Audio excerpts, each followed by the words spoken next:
Adjetivos posesivos.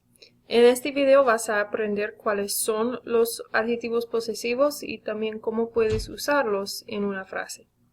Bueno, empezamos. First, connect with English. In order to tell who owns something or to describe a relationship between people or things, use a possessive adjective. The forms of possessive adjectives do not change in number in English. Look at these examples here.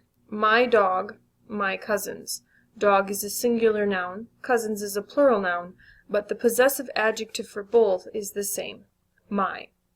The same follows for all of the other possessive adjectives. Your, his, our, their, her, its. They are all the same always, no matter if the noun is singular, like book, or plural, like pencils. But the number of a possessive adjective can change in Spanish in order to match its corresponding noun. So, looking at the examples here, these are translated straight from the English from the other screen. Mi perro, mis primos. Perro is singular. Primos is plural. Mi is singular. Mis is a plural possessive adjective. And the same follows for all of the other possessive adjectives in Spanish. Mi, tu, su, nuestra, and su are all singular. Mis, tus, sus, nuestros, and sus are all plural. They match the noun that they are paired with. So, the possessive adjectives.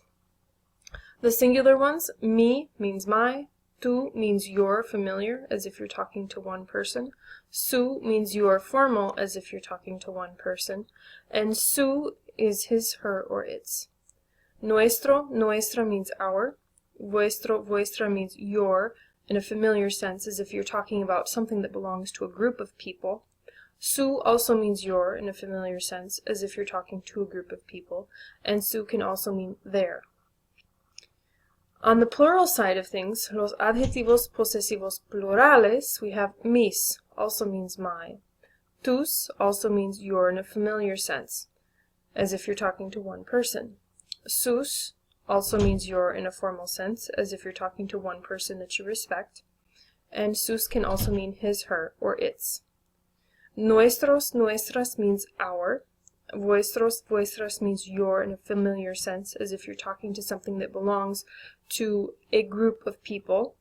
Sus also means your in a familiar sense, much in the same way vuestros and vuestras is defined. You're talking to a group of people. Those things belong to your family. And lastly, sus can mean their. So looking at some examples here. Es mi tía. She is my aunt. Tía is singular, therefore mi must be singular. Son mis tías. They are my aunts. Tías is a plural noun, so mis, the possessive adjective, must also be plural. Now a word about gender. Nuestro and vuestro must also agree in gender with the nouns that they describe. These are the only two where this happens. For example, nuestra abuela tiene 70 años. Our grandma is 70 years old.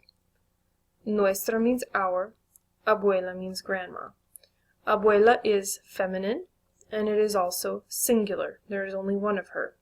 So, nuestra must also be singular and feminine, with the A ending. Nuestros abuelos viven en San Diego. Our grandparents live in San Diego.